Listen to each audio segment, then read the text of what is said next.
Hi all, today we're going to talk about desktop mode in PROG. Um, so this is if you are a pro user. If you're a pro user and have a pro membership subscription, this little button over here will become available to you. So when it's off, this is when you're using a mobile device or a tablet. I recommend you have this off because it prefers, puts a preference towards touchscreen controls. And when you turn this on here, it generally means that it basically requires you to have a keyboard and a mouse. So when you're using the web app, or if you're on the iPad, for example, and you have got a mouse and keyboard connected, that's also ideal to use desktop mode. Now, what desktop mode does is it can speed up an awful lot of the general tasks that you do. And you'll be used to this on other desktop programs. So to understand what desktop mode shortcuts are available to you, if you press Shift and the question mark on your keyboard, it brings up this one here, which is the show and hide this panel. This panel is a list of shortcuts that are available. So sometimes it's good to do little screenshots and keep this to one side if that suits you. But I'm just going to keep referring to it and opening and closing it.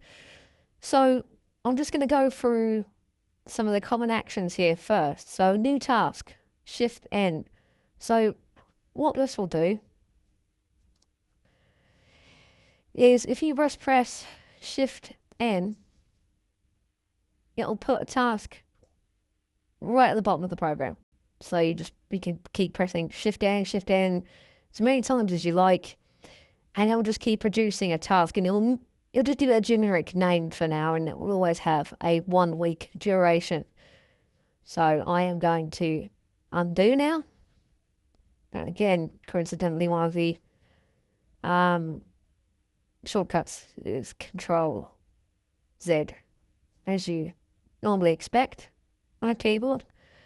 But going back to the inserting a new task, so you could do that this way as well. So if you use your mouse, and you'll notice that different to the iPad, you can't highlight rows like this with your finger, unless you've got obviously desktop mode selected. But you can with your mouse now. Now you've got desktop mode selected. So here, if I wanted to insert a task at a specific place, I click on the task where I'd like it to be inserted there, and I press Shift N, and it inserts a new task just below the task that I've just selected here. So I'm just gonna, come on, Z, just get rid of it again. So we'll just do it one more time. Shift N, you'll put a new task below the sampling that was just there. Now, another quick thing with your mouse here is if you double click, you've got the option to now rename as you would like. You can also double click, change the date, double click on duration, and you can input via your keyboard here. So if I want to put 2 weeks in, I put 2W, press the enter, and there you go, I've got 2 weeks. Okay. The end date is automatically calculated on PROG, as you might have noticed. So if you come in here, you try and edit it, you won't be able to do that. If you want to influence your end date, just pick your start date and adjust your duration to suit. Okay. So let's look at the next set of items here. So that was talking about inserting a new task. Exactly the same way, you've got Shift M, which means milestone. So let's just give that a go, shall we? So same place under rename, I'm gonna select rename, and I'm just gonna press Shift M. And I'll call it milestone 1. I can keep pressing Shift M as many times as I like. And over here, we've got our new milestone. Same sort of thing. Can rename them, move them to where you'd like by double clicking on them after you've created them. Okay. Another quick item here. Say I wanted to highlight more than one row. You can do the normal hold down and shift and press the downward arrow. And that highlights more than one row. Now, what you can do here, you can come to the fab bar, hover over the delete, and it's already pre-selected them because you've already done that, and then you can just press delete. Unsure, yes. Okay, they're gone now. Okay. So let's look at the next set of actions. So if you want to reorder your tasks, you've inserted a task and you've just moved it into the wrong place, you can do so with the control up and down function on your keyboard. So let's go with that and show it. So let's just pick this sampling, for example, or for this battle actually. Let's it doesn't really matter. Control. Oh, sorry, I should use command. I'm on a. Here we go. See, so I'm on a Mac. You see, apologies, but on your Windows-based or PC, you will use the control. So on this Mac, it is command up and down, and I can move that wherever I like. Okay, so it's just another quick shortcut. Now you can do this on your iPad. You can move things up and down. What you get is on an iPad, you'll get the hamburger kind of style icon, and you just hold down with your finger and then move the task or milestone to wherever you'd like. Next on is the quintessential sort of Control C and Control V. So we all know what that is by now, but essentially, let me just get rid of that. So if I wanted to Command C, Command V, I've created a copy of it here, and it will just rename the task copy. Again, you can come in and rename it, move it to wherever you'd like, except just Command Z just to get rid of that. So next we have got the reschedule function, and what this is, instead of having to go across to the fab bar, you can engage it with a quick shortcut. So if you, for example, you wanted to reschedule a selected task like this one here, for example, you'd press Shift R, and just you've already selected it. And remember, you could have selected any number of tasks by pressing the Shift down, up, or hovering over and selecting. It's already pre-selected here. So if we wanted to now, we could reschedule that. You just go for the normal procedure that you normally do here. Okay. And a lot of these next shortcuts are very similar to that. So instead of having come across to the fab bar here and go, right, I want to create links between some tasks, you can just press Shift L. So if we do this now, so I want to link this one to this one, I can just do Shift L. And then I just can pick. So I can go, I want that. What do I want from start? Yeah, finish the start. So I can go like this and create it if I like. Just forgive me, I've got driving links turned on, but you can see there that I have created this link. I'm just going to Command Z.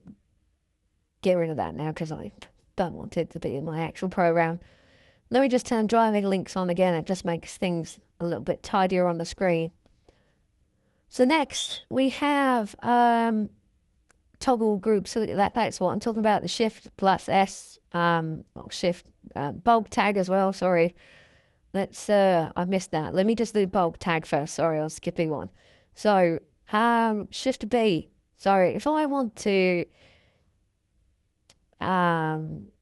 tag a load of these tasks, and I want to call them. I want them to be associated with a load of ones. I can go, right, I'm going to select all of them, and I can go Shift B.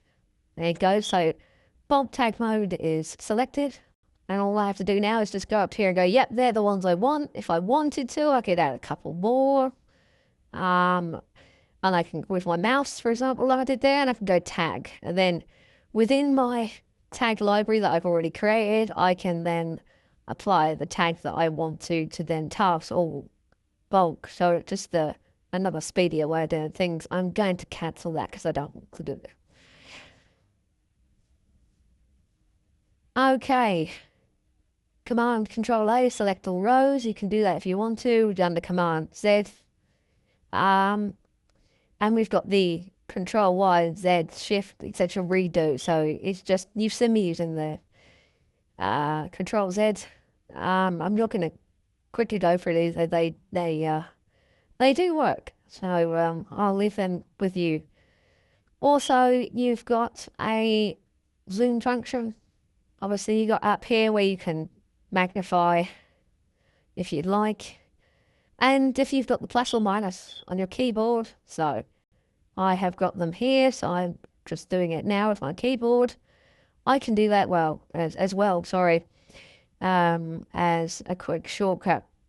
Okay, so various display tools. So up here on this toolbar, you've got various display toggles of what you'd like to see on your Gantt chart. Now, I've put some display toggles here, very simplistic ones. They don't even need a control. You can just press F, for example.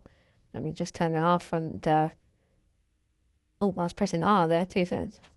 Yeah, so I can cycle through, turn on the float if I'd like to, that sort of thing.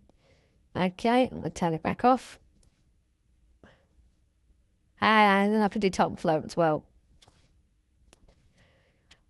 There we go, top float is now on, now off. Okay, just give a quick press of these. This is why I say doing a little screenshot of this, these shortcuts, because once you've got them, say, printed off and stuck to somewhere on your desk and you get used to using them, you might not need that, but initially they'll help. Link display style, again, similar sort of options here. Weak numbers, you can turn them on and off. It's these items here. Collapse, expand groups with G. Toggle extension bars. This is whether you want to show whether you've got issues, such as delay issues, gains, etc. If you want them on, instead of pressing this button here, where you've got various options to turn them on and on, you can just do this with the E. Okay. Again, anything that's constrained in some form or another has got a little lock icon against it. Pressing the K button, turn that on and off for you. Let's just do a couple of these so you can see K button on and off. There you go, it's doing it automatically for you there via that shortcut. So, navigation, we've naturally been through some of these anyway, but we can do, let's so we've gone move row selection, so you can go up and down with your keyboard if you'd like this, without obviously moving the order of them. You're just going down selection instead of doing with your mouse. Okay, range select, we've done that with the shift, so you select the range. Another useful feature is nudge here, which when you're creating a program and you are, you just don't have to go through the reschedule motion every time you're building something. Let's say this task is accidentally out here and you want to bring it beline, you just press the left and right on your keyboard. So one tap moves it one day. And you can move it manually, like this, like a little nudge. You can kind of tell when you got it right with the line straight, but it's more for like here when you say got, you can see the predecessor and successor tasks. You can see them. So that's just a simple left and right on your keyboard. So you select the one you want to move and you nudge it left and right. Okay. Very convenient shortcut. So, what else have we got here? Enter, so you can open a task. I don't often use this myself, if I'm being honest. We just put it in here. So let's press enter. It just brings up the task properties.